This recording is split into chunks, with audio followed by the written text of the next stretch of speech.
малку со она што најдобро го знам, а тоа е струката и надевам дека ќе видите задоволни од мојата презентација, која што ќе ја поделам во два дела, за да не ви бидам здодевен. Ќе одам во првиот дел до диагностика и диференцијална диагностика, а потоа е другиот збор кој споѓата за тамаска полоска и потоа ќе имам втор дел во кој што ќе зборувам за третман, прогноза и рехабилитацијски делови. Ете, сега ќе ми дозволите да преминам на тој микрофон.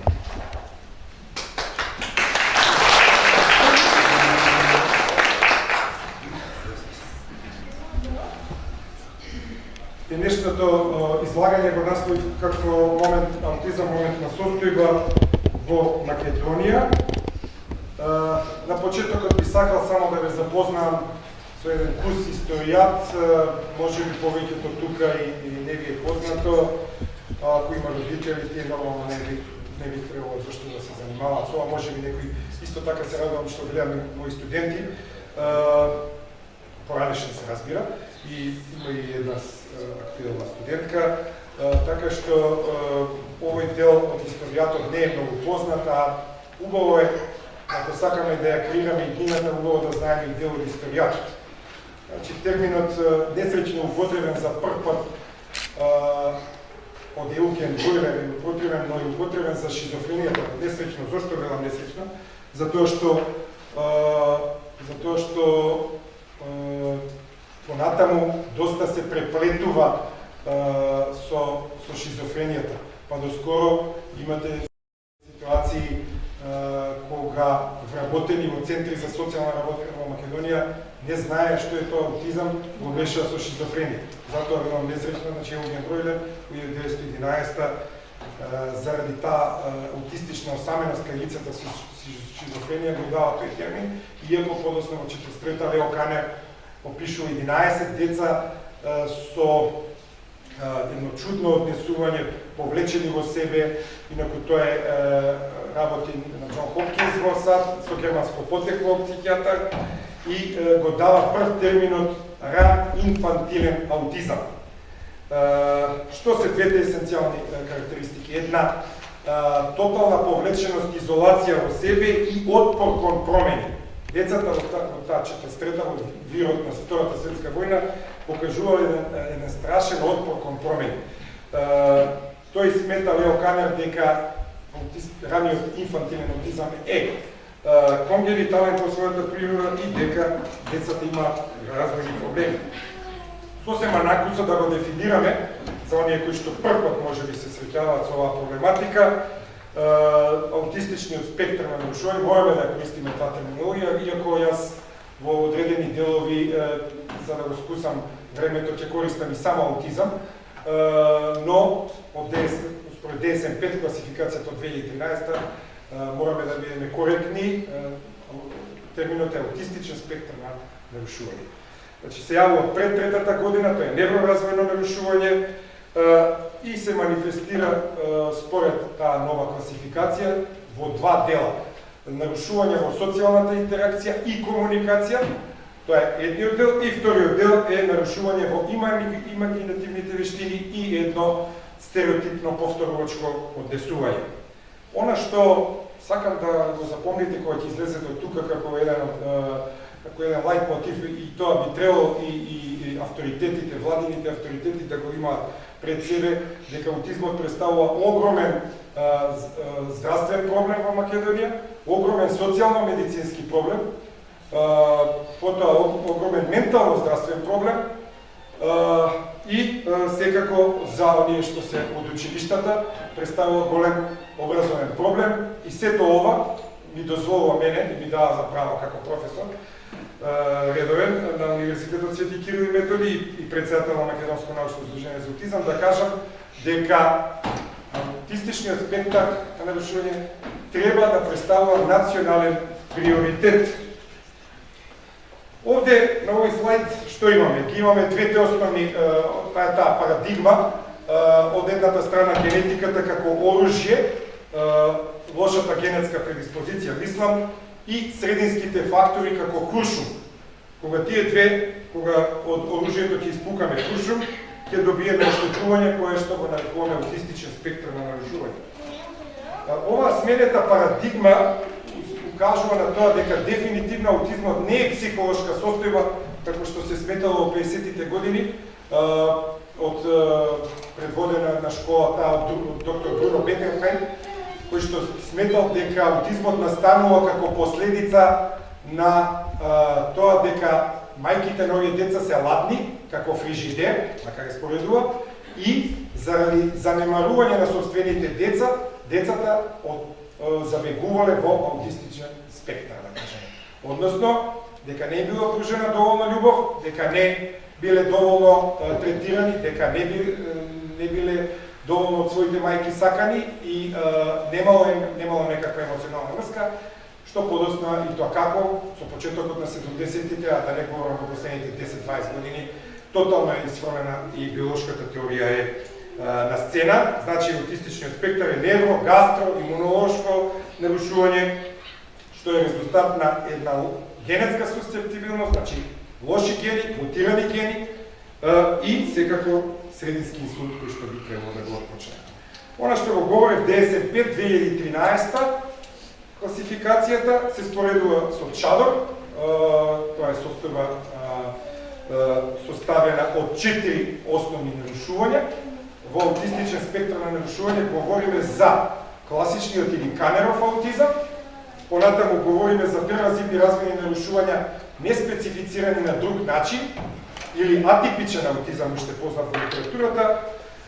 Тука спаѓа Аспергер синдромот или Аспергеровото нарушување и спаѓа како четврта состојба најтешка детското дезинтегративно нарушување или Хелеров синдром. Еве, на овој слайд е доста добро прикажано, значи од лево тоа се нискофункционалните, кои што се со подпросечно IQ, со ниско IQ, кои што имаат интелектуална попреченост и кои што малку користат вербален говор. Тука се и детските дезинтегративни нарушувања, кажам, најтешко. Аутизмот, класичниот Канеров се протега на целата оска, исто така и атипичниот аутизам, а на десната страна, кај високофункционалниот или кои што имаат просечна или надпросечна интелигенција, спаѓа Аспергер синдромот. Сега, неколку факти, ова ми било интересно, некој да ви работи ги знаете, некој може да ги знаете. Кажав, појавноста мора да биде во првите 3 години од животот, дете што се развило нормално 10 години, со невротипичен развој, не може во 10-та година да добие аутизам. Има хроничен животен тек, некаде се подобрува, некаде се влошува за жал. Аутистичниот спектар на нарушување за жал на машкиот пол е 4 пати почест. Ги гледате овие бројки за разлика од девојчињата. Се работи за една невролошка дисфункција на мозокот, која најчесто на нуклеарна магнетна резонанца не дава никакви симптоми, најчесто, затоа што промените се на целуларно ниво, а магнетна резонанца не фаќа такви промени, затоа потребни се или позитрон емисиона томографија или спект и така натаму. Има генетски фактори во етиологијата, спектралната тежина во клиничката слика ја видовте на претходниот слайд, од многу тешки случаи, со тешка интелектуална попреченост, со многу низок IQ, кон нормална интелигенција и оние што се во најмал процент до 5%, тоа се со надпросечна, со IQ над 120. Сега во сите раси и социоекономски групи, значи и сиромашни, и средно богати, и богати, социоекономскиот статус нема никакво влијание во етиопатогенезата. Родителите на деца со аутистичен спектар на возраст од 6 до 17 години во една студија укажуваат дека некаде 58% имале лесна форма, околу 35% имале умерена или средно тешка и околу 7% со тешка форма на аутистичен спектар. Други факти. Околу 40% за жал не можат да зборуваат, имаат алалија или мутизам и доживотно остануваат таа состојба, значи околу 40%, зависно од литература до литература. Околу 25 до 30% од децата започнуваат да зборуваат некаде од 12-тиот месец, кога е нормално, до 18-тиот месец и потоа доаѓа до една регресија, застануваат со својот говор. Пред првиот роден ден на детето, родителите често пати се загрижени заради лошите социјални и комуникацијски вештини на децата и забележуваат, оние кои што повеќе се разбираат од медицина, да кажеме, и од дефектологија, забележуваат проблеми во фината моторика, исто така забележуваат сензорни нарушувања во видот и слухот, не се тоа оштетувања анатомски, многу ретко ќе најдете анатомски оштетувања на видот или на слухот, повеќе се, ќе споменам подоцна, значи се работи за сензорни нарушувања, односно за хипер или хипо, без разлика за кој сетило зборуваме, значи една хиперакузија, например, кога ги затварат ушите, затоа што еден нормален звук децата со аутизам го чувствуваат како бомба да им експлодира во главата, или хипоакузија, кога пак еден нормален звук не можат да го почувствуваат вистински. Исто така, вообичајно се идентификува како да има аутистичен спектар на подоцнежна возраст. Збориме за децата со повисок IQ, затоа што тие често остануваат незабележани од докторите во примарната здравствена заштита, во педиатријата, во детската психијатрија, и тие деца имаат тенденции да покажат помалку симптоми и често, особено во нашата средина, без да ме свати погрешно колегите и колешките доктори по медицина, остануваат незабележани, а сепак имаат аутистичен спектар на нарушување. Сега ќе преминам на делот на епидемиологија или фреквенција на појавување. Епидемиолошките студии покажуваат постојан пораст, која ќе го видите на еден од следните слайдови, со една драматична експоненцијална крива на пораст. Поранешни во 50-тите години 0,03 до 0,04% била преваленцијата во западниот свет. Некаде едно зголемување Лорна Винг и Гулд забележуваат кон крајот на 70-тите години од 0,2%, понатаму 99-та година National Autistic Society од Велика Британија реферира 0,9% преваленција и овде нема да ги спомнете. Центарот за контрола на болести гледате од 2000 до 2025 2,7%, што е еден драстичен пораст. Ние како Македонско научно удружение водиме собствен регистар со околу 500 регистрирани лица, не само деца, се веќе возрастни, имаме од 30-40 годишни, кои што пред 20 години, например, сме ги детектирале. И ние сме на ниво, сега во 2024 со наши податоци, ова не е Македонија, ова се наши, бидејќи не доаѓаат сите деца кај нас. 0,25%, што е underestimate, што би рекле англичаните и американците. Под проценета ова брека, не е реално.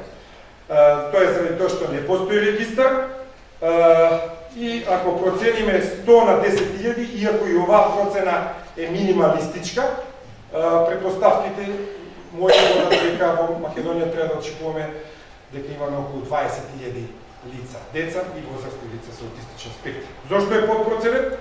Недостаток на знаење на професионалците од сите сфери, давање на погрешни диагнози како интелектуална попреченост, како шизофренија, а најчесто во последно време развојна дисфазија. Значи, тоа е најлесно да се даде развојна дисфазија, иако развојна дисфазија има многу полесна клиничка слика и нема многу допирни точки со аутистичниот спектар на нарушување.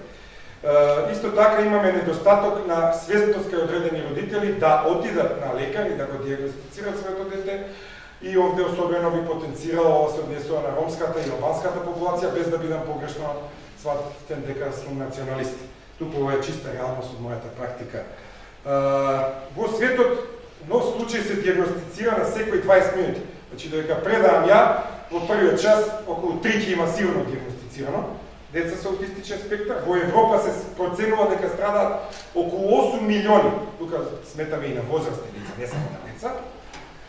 Во САД 36.500 деца на 4 милиони деца секоја година покажуваат аутизам, а во Велика Британија се проценува дека нешто под 1 милион постојат лица кои што имаат аутистичен спектар. За време на животот индивидуалните трошоци се проценуваат од 3 до 5 милиони долари за едно лице. Значи толку троши во општеството едно лице со аутизам. И во овој дел би заклучил, во овој дел само, кај што збориме за фреквенцијата, дека аутистичниот спектар е почест од детскиот карцином, од диабетот и од сидата во детската возраст заедно. Значи многу е почест. Затоа многу мислам не ми се допаѓа кога се уште имаме и стручњаци кои што го доктори по медицина го стават аутизмот со ретки болести. Нема никаква врска со ретки болести. Значи далеко е од ретко, прво не е болест, а второ далеко е од ретко. И еве тој слайд, ова е 1970, 1 на 10.000. Ова е податоци од CDC, од САД, Центарот за контрола болести. 95-та, 1 на 1000, потоа 99, 1 на 500 и го гледате овој пораст веќе од 2002, 1 на 150 до 1 на 36 во 2023, исти се податоци и за 2024. Ова се поразителни бројки за преваленцијата светска, но ја не гледам никаква причина ние да бидеме нешто многу испод американците. Може би во богатство сме доста подобни американците, но не верувам дека кај аутизмот во однос на преваленцијата сме многу под нивната бројка. Еве да земе и најголемата веројатност 1 на 100 би можело да биде во Македонија, не повеќе. Зошто се диагностицираат во последно време повеќе деца со аутистичен спектар? Па зголемена јавната свесност, буквално се труби во последните 15 години на светско ниво, од кога е востановен 2 април како меѓународен ден на лицата со аутистичен спектар, тоа е некаде 2007 од Катар, нели државата Катар во Обединетите нации. Од тогаш имаме енормен и ние како МНЗ веќе 2010 го чествуваме го тој ден и пораста ден. Нормално, она што сум го видел јас кога сум го почнал мојот докторат 99-та, до сега има разлика, огромна разлика во популацијата. Во 99-та, јас кога сум барал, ви кажувам, лица со аутизам во центри за социјална, тие таму мислеле дека е шизофренија. Право, немаат чуено што е аутизам. Работените. Појасно дефинирани се јавните политики на светско ниво, достапност на поекстензивни социјални сервиси и едукација, овде кога зборам,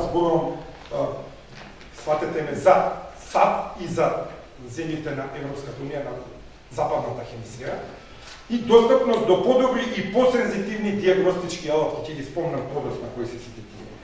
Сега ќе преминам малку на етиологија, причини, нема многу да се задржам во детали, немаме време, сепак максимум 2 часа би требало јас да говорам. Причините, кажа, во основата се генетска предиспозиција, 90 до 95% се идиопатски, непознати, и кај 5 до 10% аутизмот е секундарен, ја знаеме причината, тоа е некакво генетско нарушување или болест, најчесто може да биде туберозна склероза, неврофиброматоза, Фрагилен Икс синдром и така натаму, значи некаква хромозомска аберација или моногенска болест и на неја секундарно се наврзува аутистичниот спектар. 30% од децата со идиопатски имаат комплексен аутизам, кои што имаат присуство на некакви дисморфични знаци на лицето, или микроцефалус, или некакви други структурни мозочни абнормалности, пошто и некако би можеле да препознаете дека со ова дете нешто не е во ред.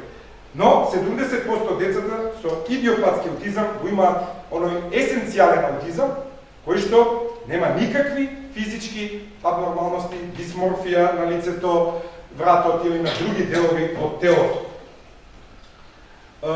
Откриен е ненормален крвен проток во регии на мозокот со поновите диагностички алатки во одредени регии.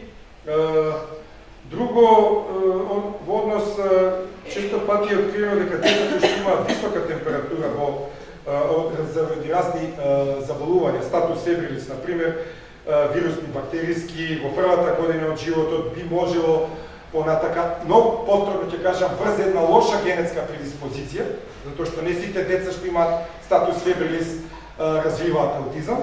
Родилни трауми на мајката, родилката, повреди на мозокот за време на раѓањето, инфекции во новороденечката возраст и доенечката возраст, реакции на вакцини врз лоша генетска основа кај одредена субпопулација, недостаток на кислород пред, за време и по породувањето, овие хромозомски најчести ги кажав, фрагилниот X, понатаму, она што ја потврдува генетската хипотеза, тоа е зголемиот ризик кај еднојајцевите или монозиготни близнаци да имаат почесто таа конкордантност, ако едниот има и другиот да има, за разлика од другите во општата популација, браќа и сестри, и исто така откриени се анатомски и клеточни нормалности, како што кажав, со ПЕТ, тоа е позитронна емисионна томографија со СПЕК. Кои се ризик факторите? Да се биде машко, во однос на девојче е ризик фактор, монозиготните близнаци исто така се ризик фактор, во однос на дизиготните близнаци, браќата и сестрите имаат некој ризик, после, како веќе има едно дете во семејството, емпирискиот ризик е пресматан на некаде од 3 до 8%, дека би имале, тоа е некаде 50 пати повеќе од општата популација и секако староста на мајката и таткото при зачнувањето над 35 годишна возраст за жената, за мажот над 40 годишна возраст, доаѓале кај мене нели на консултации, на прегледи, возрастни родители, често во Македонија сум среќала возрастни кои што добиле дете и подоцна имало аутистичен спектар. Интраутерини инфекции на мајката од типот на рубела вирус, цитомегаловирус, херпес, ХИВ и сега во последните 4 години уште немаме студија, но за очекување да предпоставиме дека короната ќе доведе до дополнително зголемување на ова преваленција. Исто така експозиција на невротоксини, мајка алкохоличар, мајка наркоман има огромен ризик да роди дете со аутистичен спектар. Нешто малку за генетски фактори, бидејќи предам нели хумана генетика, доказ се студиите на близнаци, каде што монозиготните во одредени студии има конкордантност 60%, дури оди до 90%, а кај дизиготните таа конкордантност оди од 0 до 10. И сега во психогенетиката има едно правило. Колку ви е поголема таа разлика во конкордантноста помеѓу монозиготни и дизиготни близнаци, толку повеќе својството е генетски предизвикано. Колку повеќе се доближува, например, ако кај монозиготни ви е 50%, зборам за некои други својства, а кај дизиготни 45%, тогаш болеста или својството е најверојатно сигурно средински поврзано. Коефициент на наследност или херитабилност има над околу 90 и над 90%, зависно од студија до студија. Тоа го прави аутистичниот спектар како најхеритабилно, кажам вака народски, најнаследно од сите невропсихијатриски нарушувања. Аутизмот има најголемо, значи, такво генетско влијание, едно статистичко моделирање укажува дека во етиологијата се поврзани 3 до 10 најмалку гени, иако некои автори пишуваат дури до 100 мутирани гени, и дека начинот на трансмисија е полигенски. Сега не знам колку ви е познато од генетика, што значи тоа, немам време да завлегувам во детали. Исто така и фамилиарните и студии, не само близначните, покажуваат докази за постоење на еден поширок аутистичен фенотип. Кај браќата, сестрите, братучедите имаат слични симптоми на аутистичен спектар, кои што не можеме да ги крстиме, но имаат некаква социјална изолација или подоцна прозгореле во текот на животот и така натаму. Сега, во однос на тој поширок аутистичен фенотип, конкордантноста е уште повисока, таа разлика. Кај монозиготните во една студија изнесува 92%, а кај дизиготните 10%. Да заклучам за овој дел, тоа е силна генетска основа. Сега на овој слайд нема нормално да читам сите овие состојби, асоциирачки медицински состојби, фрагмент ги го спомнав, тие што ги спомнав и ги скокнам. Ангелман, Прадер-Вили, овие се доста интересни, особено во педиатријата, кои што тоа се микроделетивни синдроми, сега говорам за колегите педиатри, кои што се однесува со геномски импринтинг на 15-тиот хромозом, едниот се наследува од мајката, другиот од таткото и така натаму, може да дадат секундарен аутизам. Апер, Сотос, Вилиамс исто е микроделетивен синдром, понатаму рубеолагната ембриопатија ви ја спомнав, Турет синдромот кој што води со тикови, порано фенилкетонуријата многу била асоцирана. Во денешно време поради терцијарната превенција и поради диетите без млека и без фенилаланин, не би требало да ја гледаме фенилкетонуријата како болест. Понатаму дишеновата мускулна дистрофија, церебрална парализа е често асоцирана со аутистичен спектар. Феталниот алкохолен синдром го кажав кај жени кои што консумираат алкохол. Менингитис во првата година од животот може да доведе понатаму да биде асоциран со аутизам. Кои се невробиолошките наоди? Па, најчест нарушен невротрансмитер е серотонинот. Постои една хиперсеротонинемија во крвта, покачување на серотонинот. Висока стапка имаат на епилепсија, на епинапади, и тоа најчесто не се оние гранд мал напади каде што очекувате да ви се тресе детето, па да падне, па пена да му излезе. Не се такви. Тие се или мали или абсанси. Најчесто се абсанси и на ЕЕГ се детектира кај 30 до 35% од децата дисритмија на електроенцефалограмот, така што тие деца би требало да примаат антиепилептична терапија и покрај тоа што немаат класични напади. Постојат перзистирачки примитивни рефлекси во детската возраст, кај некој макроцефалус со зголемен обем на главата, потоа миниколунарната теорија на доктор Мануел Казанова, мој пријател од САД, кој што меѓу првите пишува после 2000 години, 2005 негде, ја објаснува таа кај аутизмот и тие така наречени огледални или мирор неврони. Плацентарни абнормалности се среќавани подоцна и така натаму. Друго што би сакал да поменам, тоа се биолошките нарушувања, кои што можете често се среќават. Значи, огромен процент, сите овие нормално повторно нема сите да ги читам, ги имате тука. Ова инаку се снима, да знаете, за ваши колеги и колешки пријатели, и ќе биде поставена на, откако ќе ми го дават господа, да ја продадам со нив, на YouTube каналот на Македонското научно здружение за аутизам, ќе може да се време повторно да го погледнете. Значи имаме лики гад, синдром на пропустливи црева, оската црева или дигестивен систем и нервен систем, тие се брат и сестри. Значи имате страшна поврзаност, ако нешто не чили во гастроинтестиналниот тракт, најчесто тоа ќе се одрази и на централниот нервен систем и тоа го гледаме при аутистичниот спектар. Исто така, нарушување на имунолошката оска, имунолошки дисбаланс, често среќаваме болести, воспаление на грла, воспаление на средно уво и децата со аутистичен спектар, дури води до воспалување на бенкедор, пневмонија. Дефицит на минерали, цинк, магнезиум, селен, глутен, казеин, предчувствителност, понатаму нарушена сигнализација на секретин, нарушена детоксификација во црвиот дроб и нарушени ензимски системи, оштетени оксидоредукцијски процеси на ниво на хепатоцитите, дефицит на омега-3 масни киселини, потоа нарушување кај некои на панкреатична функција, автоимуност кај самите деца со аутистичен спектар и најчесто кај нивните родители или браќа сестри. Значи, големен број на автоимуни заболувања од типот на системски лупус еритематодес, Сјегрен синдром, вегенова грануломатоза, често среќаваме и така натаму. Одиме натаму. Овде на овој слайд се дадени пренаталните и перинаталните ризик фактори. За аутизам, една студија би извоил на Халтман, уште пред 22 години. Оние со највисоко одсреишјо би извоил, тоа е мајчинско раѓање надвор од Европа и САД, е ризик, со 3,0 одсреишјо и Адбер скор низок под 7 на 5-та минута со одсреишјо 3,2.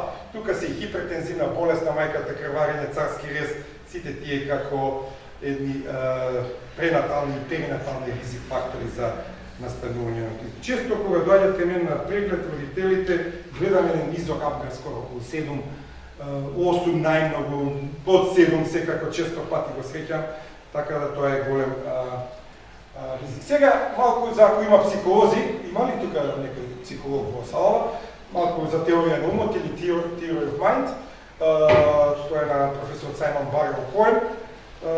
Ова теорија на умот е одсутна кај децата со аутизам и не може да се препише само на одредени ментални состојби. Децата со аутизам не може да размислуваат за собствените ментални состојби, затоа не се ни одговорни пред законот. Предизвикува абнормалности во социјалните интеракции, во комуникациите и во нивната имагинација. Децата со аутизам не знаат да ги играат игрите ко по-женски, затоа што имаат недостаток на оваа теорија на умот. Разбирањето на менталните состојби за другите исто така проблематично. Емпатијата е проблематична. Не можат да го разберат однесувањето на другите, не можат да сочувствуваат кога некој тажи заради загуба на близок член од семејството, дури може да се смеат во таква ситуација, например, на погреб. Исто така, не може недостаток на теорија на умот не може да им дозволи да предвидат некакво идно однесување на тие околу нив што се. Едноставно, значи, тоа не функционира и дури се смета дека и невротипичните деца до некаде 3 годишна возраст ја нема доволно развиена оваа теорија на умот, но веќе на 4-та година невротипичните деца имаат добра теорија на умот, односно веќе почнуваат да разбираат и така напред и така напред. Кои се раните знаци ова за младите родители, кои што во првата година би требало да ги барат на своите деца или докато има тука родители кои што имаат веќе едно дете, па планираат да имаат второ дете, па се мислат што да прават. Значи, обично децата немаат големи насмевки и експресија на задоволство од 6-тиот месец па натаму. Значи, не можете да забележите насмевки, не одговара на одредени звуци, не се врти погледот или главата не ја врти доколку има некаков силен звук во станот, не забележува насмевки на мајката или фацијална експресија, ако нема оној баблинг или преборење на 12-тиот месецна година, не напредува со гестови протодекларативно и протоимперативно покажување. Исто така, немаат, реков, до 40% немаат никакви зборови до 16-тиот месец, односно се со алалија.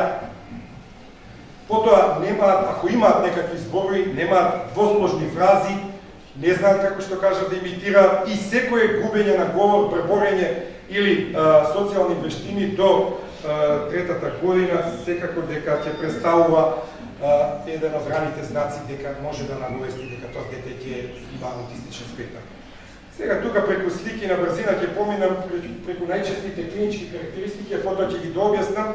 Често пати одбиваат телесен контакт, доста од децата не сакаат многу да ги стегате, да ги гушкате, да ги притискате, не обрнуваат внимание во игра со други деца, стојат секојаш на страна на ќош, значи воопшто не обрнуваат внимание и на возрастните, немаат страх од опасности и често треба се внимаат да не бидат прегазени од кола, возило или автобус, се смеат и кикотат без да има ништо смешно, без никаква причина, механичко го повторуваат, ги повторуваат зборовите, тоа е, нели, ехолалијата, во играта се без фантазија, никаква фантазија не прикажуваат во играта и впечатливо или хиперактивно, или крајно пасивно повлечено однесување. Понатаму покажуваат приврзаност за одредени работи кои што не значат ништо во секојдневниот живот. Например, собираат лименки по стотина, може да соберат во собата, тоа по собе помака лименки со лисја и сушени, например, во есен, па таму имате распад гнилеш и така натаму. Обично се забавуваат сами со себе, живеат во тој собствен свет. Често пати плескаат со дланките, ги имаат овие типични движења и како што кажав, не покажуваат интерес за другите и не ги забележуваат како тие да се присутни во собата, кога нели, има други деца, да речеме, или други возрастни лица. Она друго што би сакал сега да го, тоа беше само на брзина, преминување сега само да ги дообјаснам овие работи, тие имаат тешкоти во разбирањето на говорниот јазик, односно, велиме, во дефектологијата проблеми со рецептивниот говор. Понатаму тешкоти со вербално изразување на нивните потреби, значи не можат вербално да кажат што сакаат и покрај тоа што понекогаш имаат развиен некаков говор, сиромашен изговор и контрола на гласот, доколку имаат говор, модулацијата на гласот или прегласно зборуваат или претивко, значи не може да е погодат нормалната модулација. не разбираат одредени социјални ситуации и затоа мора да се учи со нив на социјални приказни, тоа е еден од методите подоцна ќе го спомнам. Проблеми во разбирање на гестовите на другите и говорот на телото, body language, не го разбираат. Ова особено се однесува на оние што се во адолесценција, кога треба да да стапуваат во некакви емотивни врски, они не можат да го разберат говорот на телото на тој што е пред нив или на таа што е пред нив, во зависност од тоа кој пол се. Необично одговори даваат на допир, вкус, мирис и звуци, тоа се или хипер или хипосензибилни реакции. Понатаму имаат несмасност за одредени вешти движења или, кажано скратено, имаат невешти движења или се несмасни.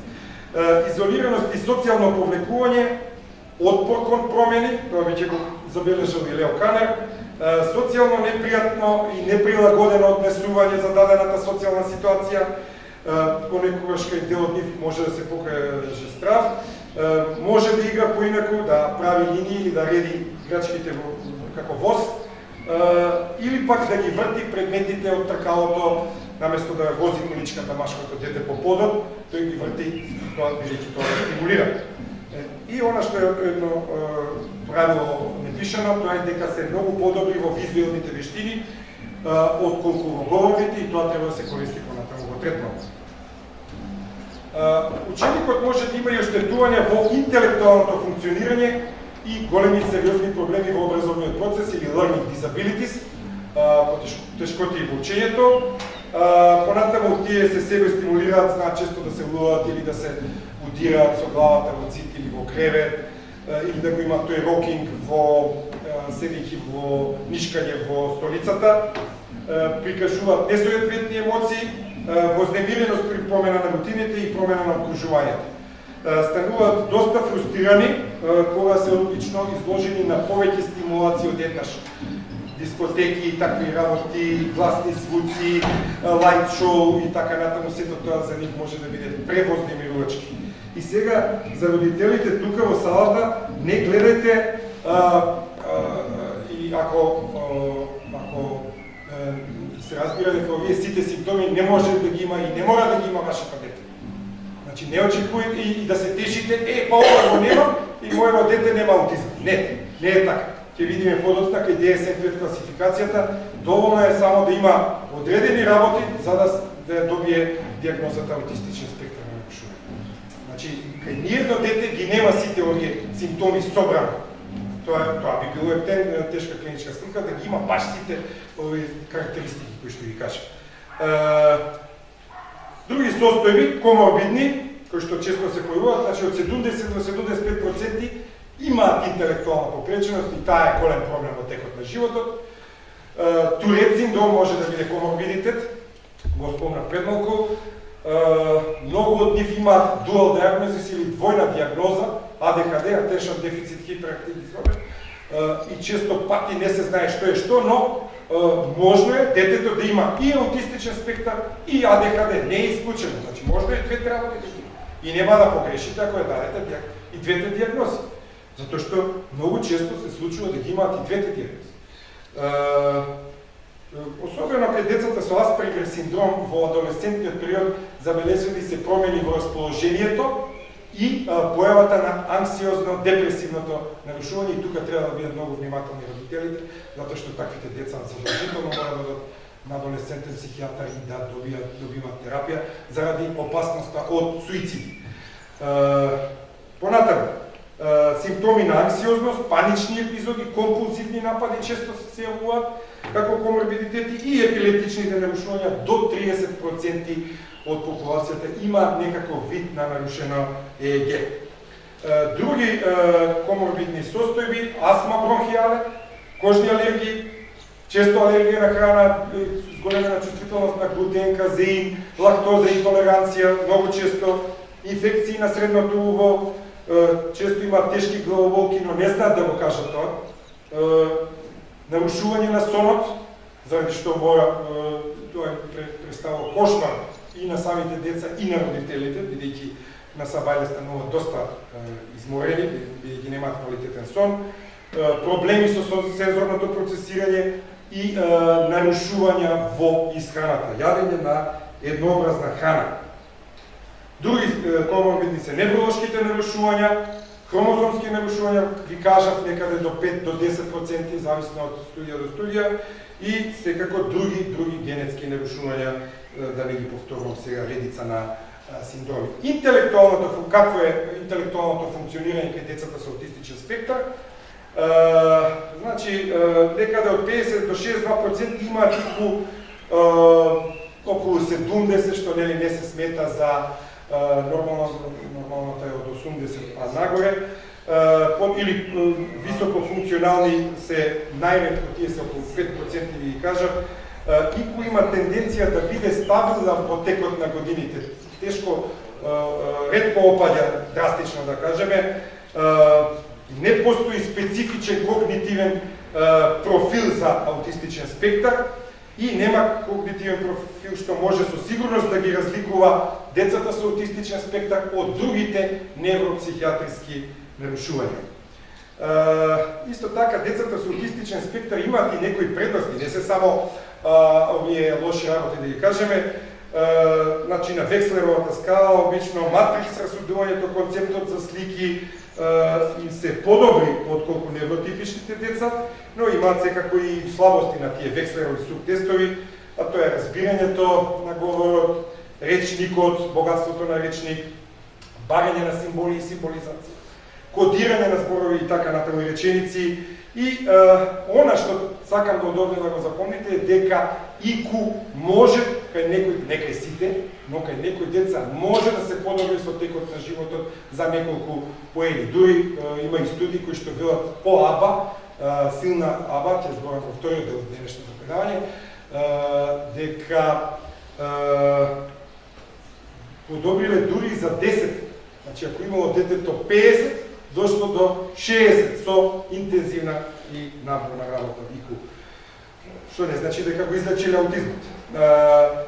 Децата со аутистичен спектар што се со повисок IQ имаат соодветен разговорен говор, можете да ги разберете, имаат некакви социјални односи, но тие не се доволно квалитетни и лошо развиените јазични вештини вклучуваат проблеми со имитацијата, секвенционирање на речениците, организацијата на реченицата, понатаму гледање на односите меѓу парчиња на информации, разликување на релевантни и од ирелевантни информации. Децата и лицата со аутизам не знаат што е битно, а што не е битно.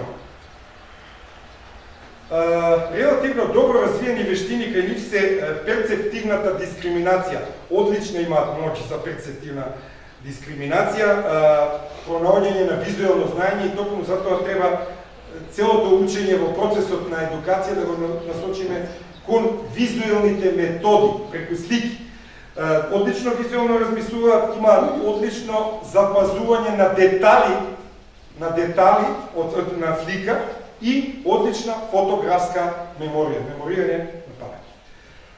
Разлики во сетилниот систем, или се хипер или хипо, во тактилна одбрамбеност, хиперакузија, понатаму пребирливи се кон јадењата, проблеми во саморегулација со сензорна стимулација, не успеваат да ја модулираат јачината на звукот, понатаму хипотонија, некои од нив имаат со низок мускулен тонус, со дефицити во фината моторика и секако кај доста од нив и дефицити во грубата моторика, што дефектолозите, ако има тука во задоволителен број, можат да го забележат тоа и треба да работат на поправање на фината и грубата моторика во третман.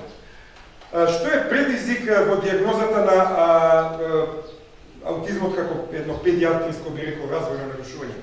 Прво треба да се призна и да се прифати дека има генетска биохемиска етиологија и иако не постои биохемиски маркер со кој што би можеле да диагностицираме дека е ова аутизам, како што кај детски диабетес можете со покачена гликемија во повеќе пати, со позитивен орален глукоза толеранс тест, да докажете за кратко време дека да, тоа дете има инсулинозависен диабет, тип 1 и ајде сега ја даваме таа диагноза. Овде, кај аутистичниот спектар, не постои типичен биомаркер.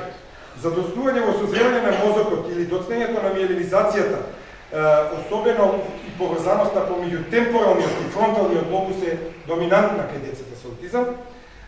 Треба да се исклучи поврзаноста меѓу третманот и интервенцијата, однесување и биолошката причина, да се поврзат напорите за образовна и медицинска интервенција со примарните симптоматски дефицити и она што е во последно време голем предизвик во медицината, во геномиката, тоа се тие различни геномски вариации кои што се често се среќаваат кај децата со аутистичен спектар. Инструменти, привршувам за овој прв дел, инструменти за ран скрининг, тоа се чек-листа или чет за доенчиња, кои што ги заеднираме да ги детектираме уште на 18 месеци, тоа е рана детекција. Тоа се 9 прашања со да и не куси за родителите, има и за докторот во примарната здравствена заштита. Проблемот со овој тест е што има ниска сензитивност и пропуштени се доста од децата за понатамошна диагноза. Исто така, тука е прелази Developmental Disorder Screening тестот, скрининг на симптомите од самото раѓање до 4-та година од возраста, тоа се 25 до 30 точки, прашања кои што ги пополнуваат родителите и така натаму. Ред, јас сега само ќе ги наведам најзначајните во однос на диагностиката.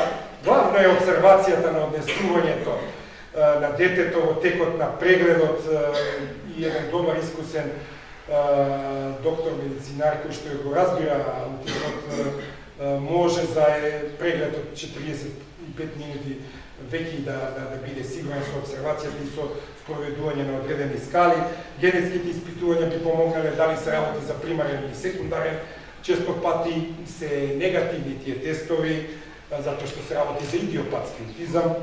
Се откриваат, но тоа се скапи тестови. Ако сакате целосно пребарување на геномот да направите што 1200 евра, ако не и повеќе, а се прави веќе во Македонија, но може да добиете некој резултат кој што тој што ви го прави тестирањето и не знае да го прочита, затоа што навистина кај аутистичниот спектар се работи за одредени варијанти кои што не се толку познати.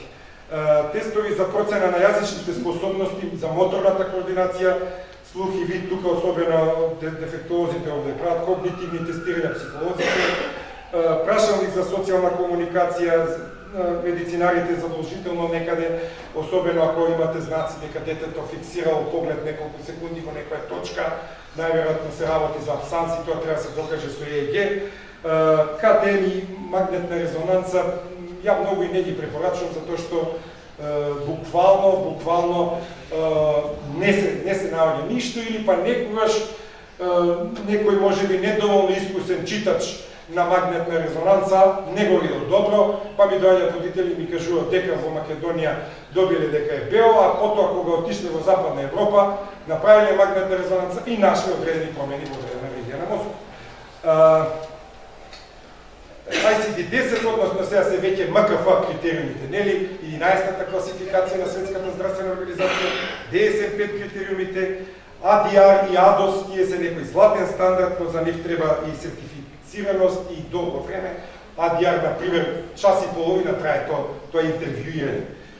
Диско тестовите, КАРС за одредување на степенот и така натаму на тежината на клиничката слика. Овде ви се дадени тие DSM-5 критериуми, под А, Б, В и Г или А, Б, С, Д и значи под А постојани дефицити во социјалната комуникација треба да ги има тие три дефицити во социјалната и емоционалната реципрочност, во невербалната комуникација и во развојот и одржувањето на врските со другите деца или возрастни лица, родители или старатели. Под Б од овие треба да има две, од овие 4. Сега нормално нема да ги читам сите, затоа што сакам да привршам и да ја дадам корневи на господјата Павловска. Симптомите мора да се присутни во подестокот В, односно во првите 3 години од животот и симптомите го лимитираат секојдневното функционирање на децата. Тоа се тие DSM-5 критериуми. Во диференцијалната диагноза често пати се меша аутизмот со интелектуална повреđеност. како што кажав на самиот почеток, со развојната дисфазија, со АДХД, со детската шизофренија, со селективниот аутизам, со детската депресија, понатаму со тешки оштетувања на слухот и видот и со нарушување на сензорната интеграција. Ете, јас во овој дел имам толку, дали има некои прашања сега, едно-две ви можам, па би оставили за крај повеќе дискусија, сега само едно или две би одговорил, ако има, повелите. Да. Професоре, ми интересира тоа што го спомнавте преќе, кога детето е малечко и кога, например, еве, добива вирус корона. Зборам за во текот на првата година од животот. Дали, например, после поменувањето на вирусот и сето тоа, се докажува веќе на 3,5 години дека е аутистично со диагноза, меѓутоа, например, дали короната може да доведе до некои потешки или полесни форми, или тоа не се знае, едноставно ќе се следи во развојот, или има некој, например, уште од сега истражувања кои што докажуваат дека може би, например, короната да доведе до тој ген да се...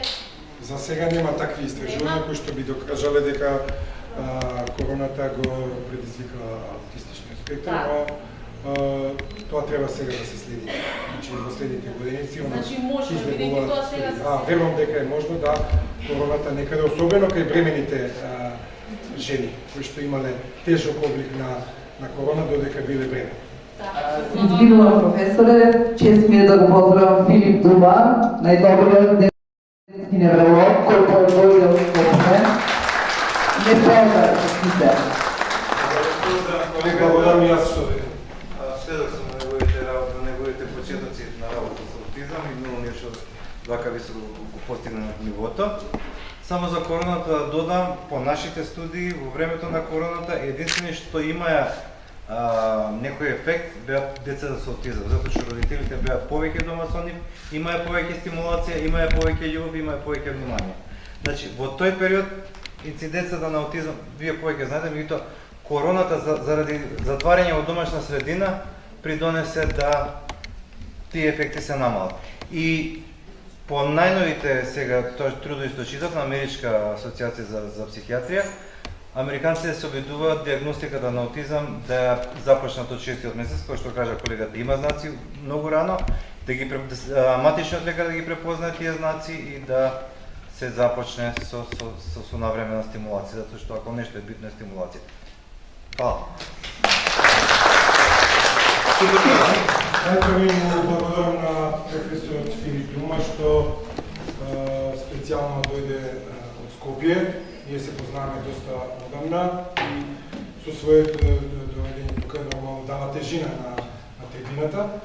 Во однос на вториот дел, да, точно е така дека во САД многу рано ги диагностикира. Нас сме гледале деца и по 7 години уште немаат да добиена диагноза со аутистичен спектар, ама многу рано.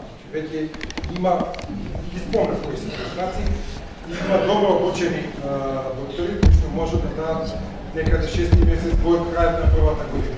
Во однос на првиот дел, се согласувам во голем дел, се разбира дека децата со аутистичен спектар која беа доста затворени, но тоа повеќе заради короната да не се шири и така натаму, во смисол на ширење тоа спречи ширењето на ковидот, но од аспект на таа затворена, екстремно затворена само во домовите, имаше многу лоши психолошки резултати од тој аспект, гледаме короната врз веќе деца кои што имаат аутизам. Но вие поставите друго прашање, дали коронавирусот генот да го стимулира? Тоа за сега мислам дека е се уште рано, но ќе излегуваат сигурно сега студии, што можно е да се покаже дека еден од овие вируси што ги кажав, рубела порано, цитомегаловирус, херпес вирус, можно во идните години да се покаже тоа дека кај некои деца, особено кај мајките, ги кажав, да се повторам да дајме можност. И на други или да дајме. Ајде уште вие, па тоа ќе ставиме, јас имам уште еден цел дел. Надоврзала на две прашања. Ме интересира, еве да речеме, јас работам со поголемо дете, 10 годишно, а дали тоа дете е свесно дека е поразлично од другите, дека не може да се вклучи во... Така има проблем со говорот, има различни проблематики, дали чувствува во себе?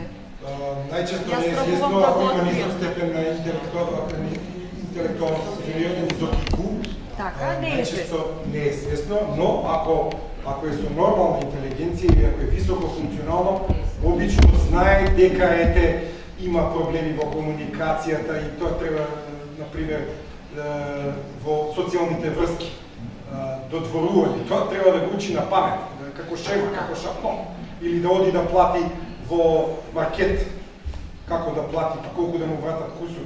Тоа се сложени операции за нив. Тие деца тие се свесни, да, но имаат големи потешкоти во снаоѓањето. Само.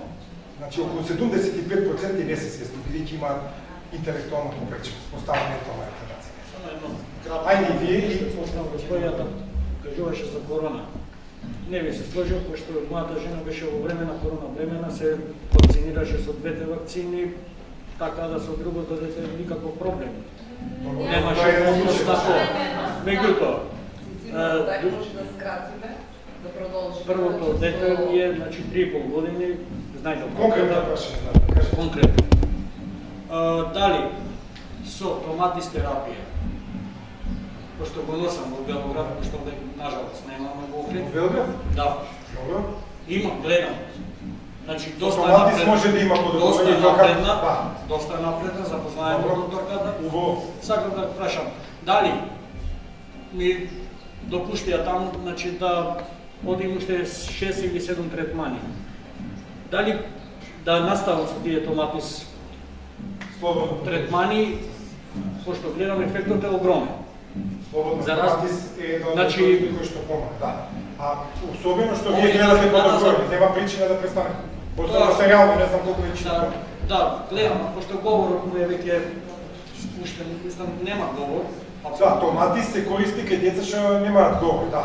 Тоа е една алтернативна метода за комуникација. Враче, значи, до соматични Да. клетки. Тоа беше само... За матични клетки не би значи тоа го спомнате нешто или? Не, само тоа, сакам да ни да продолжам со тие третмани. Томатис, да, матични клетки, кај аутистичен спектар, не е препорачувано, иако тоа не планирам да го кажам денеска, но моментално ми текна. Тоа јас како професор и како доктор што се бави со работа не го препорачувам. Матичните клетки не се докажани научно, не се evidence-based медицин и матичните клетки имаат употреба кај заболувања на крвта, леукемија и други заболувања на крвствената сецивина. Таму да, кај аутистичен спектар се уште не се видел некој подобрување. Благодарам. Дали може малку да го одмориме професорот и да му дајме аплауз?